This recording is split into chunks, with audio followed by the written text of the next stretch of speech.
नमस्कार दोस्तों, मैं विष्णु कुमार आप सभी का अपने YouTube चैनल के इस वीडियो पर हार्दिक स्वागत करता हूं। दोस्तों, इस वीडियो में मैं आप लोगों को बिहार बोर्ड क्लास 11th के सेकेंड टर्मिनल एग्ज़ाम से जुड़े जो बायोलॉजी का क्वेश्चन पेपर है उसी से संबंधित ऑब्जेक्टिव प्रश्नों का आंसर की बताऊंगा।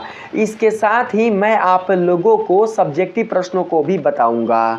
दोस्तों, इस वीडियो में मैंने बायोलॉजी का जो क्वेश्चन पेपर लिया है यह क्वेश्चन पेपर 100% रियल है। जो भी बच्चे बिहार बोर्ड से हैं, जो बच्चे बिहार बोर्ड से क्लास 11th का सेकेंड टर्मिनल का एग्ज़ाम दे रहे हैं, उन बच्चों के लिए मैं यह वीडियो लेकर आया हूँ।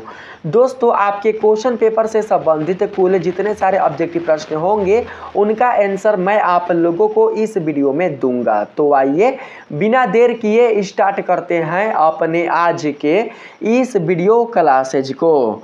दोस्तों, यहाँ पर पहला सवाल है, आप लोग देख सकते हैं, निम्नलिखित में कौन अंतःझिलिका तंत्र का हिस्सा है।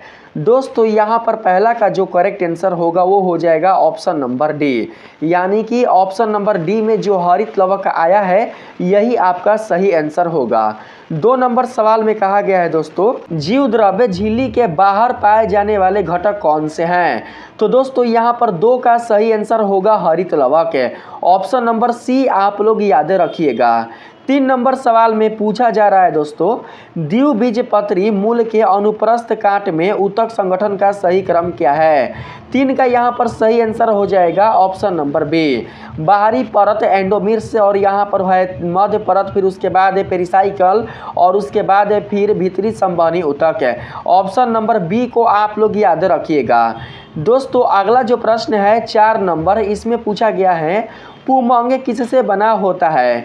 4 का सही आंसर हो जाएगा पुंकेसर। ऑप्शन नंबर बी को आप लोग याद रखिएगा।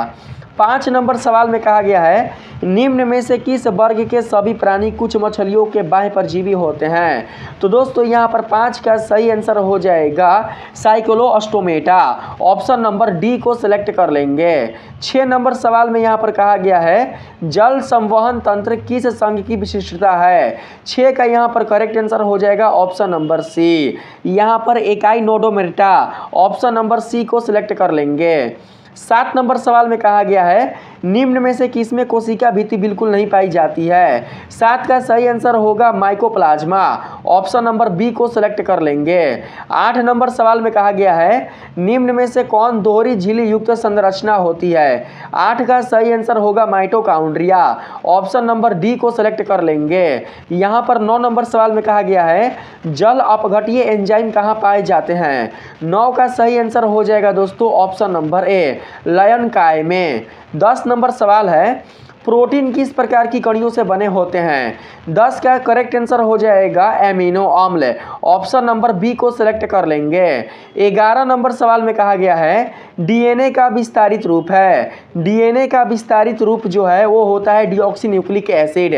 ऑप्शन नंबर सी को सिलेक्ट कर लेंगे। यहाँ पर दोस्तों पूछा जा रहा है 12 नंबर सवाल में, आप लोग देख सकते हैं, अवस्तर बंधन स्थल किसमें पाया जाता है। 12 का सही आंसर हो जाएगा प्लास्टिड में। ऑप्शन नंबर ए को सिलेक्ट कर लेंगे।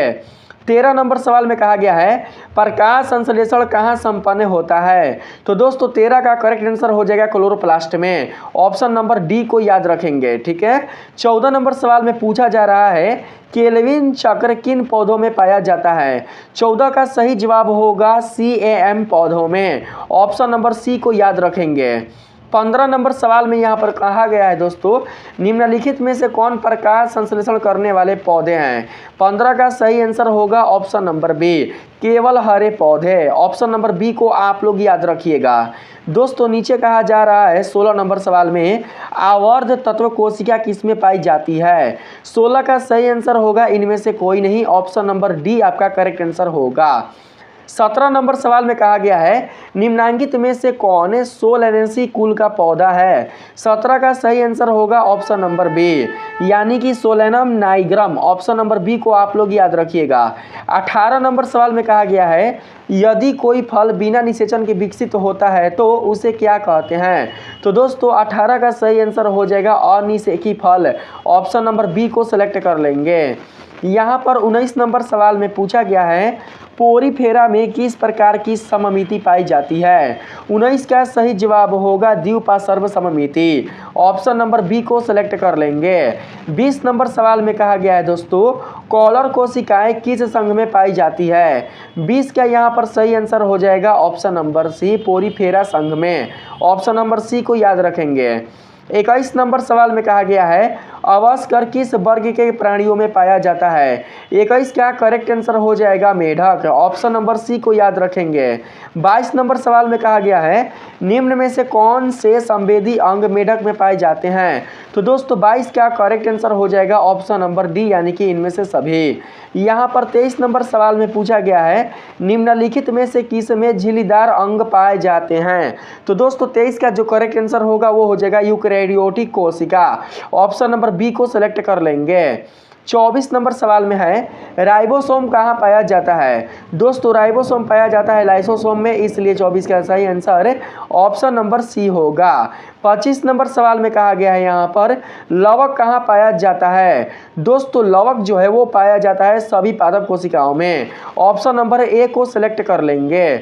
26 नंबर सवाल में पूछा गया है निम्नलिखित में से कौन साइटोपंजर का कार्य है। तो 26 का यहाँ पर सही आंसर हो जाएगा कोशिका के आकार को बनाए रखना। ऑप्शन नंबर सी को सिलेक्ट कर लेंगे।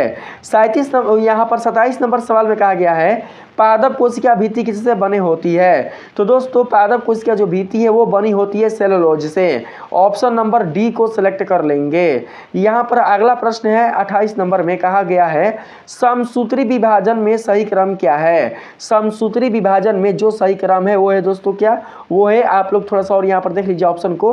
दोस्तों इनमें से कौनों नहीं है, इनमें से कौनों नहीं है, इसलिए इसका सही आंसर होगा ऑप्शन नंबर डी, इनमें से कोई नहीं। आगे दोस्तों पूछा जा रहा है 29 नंबर सवाल में दोस्तों देखिए इनमें से कोई नहीं है ना, लेकिन आपके क्वेश्चन पेपर में दोस्तों दिया है प्रोफेज, फिर मेटाफेज, फिर एनाफेज, फिर टीलोफेज। ऑप्शन नंबर डी आपका करेक्ट आंसर होगा। ठीक है, आप लोग ऑप्शन नंबर डी को याद रखिएगा। 29 नंबर सवाल में कहा गया है किस विभाजन में क्रोमोसोम की संख्या आधी रह जाती है। 29 का सही आंसर हो जाएगा ऑप्शन नंबर बी, अर्धसूत्री विभाजन में। यहाँ पर 30 नंबर सवाल है दोस्तों, कहा गया है अर्धसूत्री विभाजन एक की प्रवस्थाओं का सही क्रम है। तो दोस्तों यहाँ पर 30 का करेक्ट आंसर होगा ऑप्शन नंबर बी, लेपिटोटीन, फिर उसके बाद है जाइगोटीन, फिर उसके बाद है पैकिटीन, उसके बाद है डिप्लोटीन और फिर उसके बाद है डाइकोनोसिस है। ऑप्शन नंबर बी आपका सही आंसर होगा। आइए दोस्तों अब हम चलते हैं सब्जेक्टिव प्रश्न पर। दोस्तों आपके टोटल जो सब्जेक्टिव प्रश्न रहेंगे लघुत्तरीय वाले वो रहेंगे 5 ठो, जिनमें से दोस्तों आप लोगों को 10 ठो रहेंगे, जिनमें से आप लोगों को 5 ही प्रश्नों का सही सही जवाब देना है। प्रत्येक प्रश्न दोस्तों 2 अंक के होंगे। यहाँ पर बात करते हैं पहले नंबर सवाल का। ठीक है, यहाँ पर पहला सवाल है 5 जगत वर्गीकरण किसके द्वारा प्रतिपादित है। दूसरा सवाल है खंडी भवन से आप क्या समझते हैं, व्याख्या करें। तीसरा नंबर सवाल में कहा गया है संघ क्वाड्रेटा के 3 मूलभूत लक्षणों को लिखें। 4 नंबर सवाल में कहा गया है मूसला मूल मंत्र तथा रेशेदार मूल मंत्र में अंतर स्पष्ट करें। यहाँ पर 5 नंबर सवाल में कहा गया है संघ क्वाड्रेटा के 3 मूलभूत लक्षण लिखें। ये तो हो ही गया है 5 नंबर वाला, 5 नंबर वाला दोस्तों। यहाँ पर देखिए 5 नंबर 3 नंबर 1 हो चुका है। यहाँ पर देख सकते हैं जो 3 है वही यहाँ पर दोस्तों 5 है। ठीक है, 6 नंबर सवाल में चलते हैं। 6 नंबर सवाल में दोस्तों पूछा गया है पुष्प दल विन्यास के विभिन्न प्रकारों के नाम लिखिए। 7 नंबर सवाल में कहा गया है ससिकम केंद्री यानी कि यूकैरियोटिक कोशिका का नामांकित चित्र बनाएं। यहाँ पर 8 नंबर सवाल में दोस्तों कहा गया है पक्षांब का कसाभ में अंतर स्पष्ट करें। पक्षांब और कसाभ में जो अंतर है वो स्पष्ट करना है। ठीक है, यहाँ पर 9 नंबर सवाल है केंद्रक की संरचना का निम्नांकित चित्र बनाएं। और यहाँ पर दोस्तों 10 नंबर सवाल में कहा गया है जैव अणु से आप क्या समझते हैं, उदाहरण सहित स्पष्ट करें। अब दोस्तों आपके सामने आ चुका है सब्जेक्टिव प्रश्न का दीर्घ उत्तरीय प्रश्न। यहाँ पर 11 नंबर सवाल में कहा गया है परगुहिये का नामांकित अनुप्रस्थ रेखा चित्र बनाइए। दोस्तों आप लोगों को 11 से 15 तक यानी कहने का मतलब दोस्तों आप लोगों को 5 में से 3 ही प्रश्न का सही जवाब देना है। ठीक है, यहाँ पर बोला गया है परगुहिये का नामांकित अनुप्रस्थ रेखा चित्र बनाइए। 12 नंबर सवाल में है मेढक के पूर्ण आहार तंत्र को दर्शाती हुई आंतरिक अंगों का नामांकित चित्र बनाइए। 13 नंबर सवाल है गुणसूत्र से आप क्या समझते हैं, गुणसूत्र बिंदु की स्थिति के आधार पर इसके प्रकारों का वर्णन करें। 14 नंबर सवाल में कहा गया है सिरा विन्यास क्या है, इसके प्रकारों का वर्णन करें। 15 नंबर सवाल में है निम्नांकित पर संक्षिप्त टिप्पणी लिखें। तो दोस्तों टिप्पणी आप लोगों को लिखना है किस किस पर, तो पुष्पक्रम पर, फिर सूत्र कणिका पर, और उसके बाद दोस्तों आप लोग नीचे अगर देखना चाहें तो नीचे कुछ भी नहीं है दोस्तों। इस वीडियो में मैंने आप लोगों को आपके बायोलॉजी के क्वेश्चन पेपर से संबंधित कुल जितने सारे ऑब्जेक्टिव और सब्जेक्टिव प्रश्न थे वो मैंने बता दिया है। वीडियो अगर अच्छा लगा हो तो वीडियो को लाइक कीजिएगा, अगर आप लोग चैनल पर नए हो तो चैनल को सब्सक्राइब करना बिल्कुल भी नहीं भूलिएगा।